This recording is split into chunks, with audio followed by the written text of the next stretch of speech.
मुझे दिखाई दे रहा है कोई भी हमारा नेता कार्यकर्ता अभी हटा नहीं है। यादव जिंदाबाद। कोई कार्यकर्ता नहीं हटा है। इसका मतलब ये है कि विरोधी लोग जान गए होंगे आज कि यहां से समाजवादी पार्टी की प्रत्याशी ज्योतिबेन जी ऐतिहासिक वोटों से जीत करके जा रही हैं।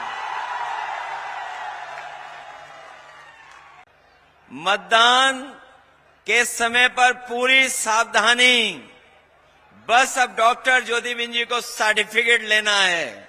और ये बात मैं इसलिए भी कह रहा हूं, कि सरकार के मुख्यमंत्री जी को इतनी बार नहीं आना पड़ता अगर उन्होंने पिछले 7 साल में कुछ काम किया होता तो। जब उन्हें पता लग गया कि जनता उनका साथ नहीं दे रही है तो उन्होंने अधिकारियों को आगे कर दिया, कर्मचारियों को आगे कर दिया।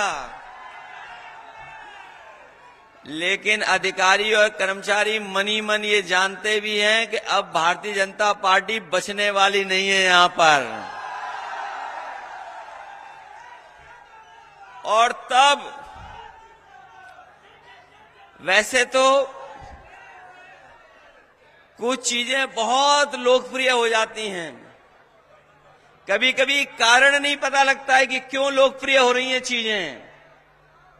लेकिन इधर आपकी विधानसभा की कुछ चीजें, कुछ घटना बड़ी लोकप्रिय हो गई।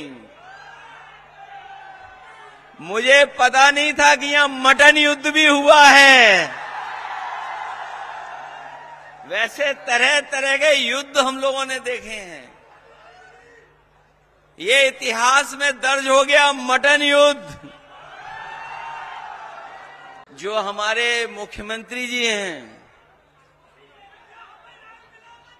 वो समाजवादियों से डरे हुए हैं, और डरे न होते तो कभी एक संत की कोई ऐसी भाषा होती है। हमारे यहां और आपके यहां सब जगह परंपरा ये है कि जो ज्ञानी होता है, जो जानकार होता है, वो कम बोलता है और मौन रहता है। इसीलिए हमारे आपके यहां मौनी बाबा, मौनी परंपरा है। लेकिन हमारे मुख्यमंत्री जी को तो कुछ उल्टा पुल्टा ही समझ में आता है। सोचिए क्या फुल फॉर्म निकाला हमारे मुख्यमंत्री जी ने। पीडीए का फुल फॉर्म कुछ निकाला था किसी सभा में। मुझे ये समझ में नहीं आया कि एच कहां से आ गया, पावर हाउस कहां से बन गया पीडीए। और सोचिए पीडीए से इतने डरे हुए हैं कि इन्हें डीएपी की बोरी भी पीडीए नजर आ रही है। जो डीएपी है वो भी इन्हें पीडीए नजर आ रहा है। सोचो आप, इतने घबराए हुए हैं। और अगर ये जनता का जो समर्थन जान जाएंगे और देख लेंगे, अपने आप हिलते हुए नजर आएंगे। अब ये मुकाबला नहीं कर पाएंगे हमारा और आपका। समाजवादी साथियों, मैं आप सबसे अपील करने आया हूं। वैसे तो अगर हम प्रतिशत के हिसाब से चुनाव का परिणाम जाने तो 100% इस बार समाजवादी पार्टी बाई इलेक्शन जीतने जा रही है। और अगर गिनती के हिसाब से हम लोग हिसाब किताब लगाएं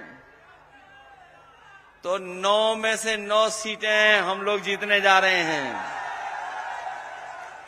इसीलिए आपने देखा होगा कि घबराए हुए लोग हैं, सरकार वाले घबराए हुए लोग हैं। आप आंकड़े निकाल करके देख लीजिए। हमारी बहनों ने, हमारी माताओं ने इतना कभी आत्मदाह के लिए लखनऊ नहीं जाना पड़ा होगा। लखनऊ में मुख्यमंत्री जी को खुद नई एक टीम तैयारी करनी पड़ गई। एक नई टीम तैयार की है कि जिससे कोई आत्मदाह करने लखनऊ में ना आ जाए।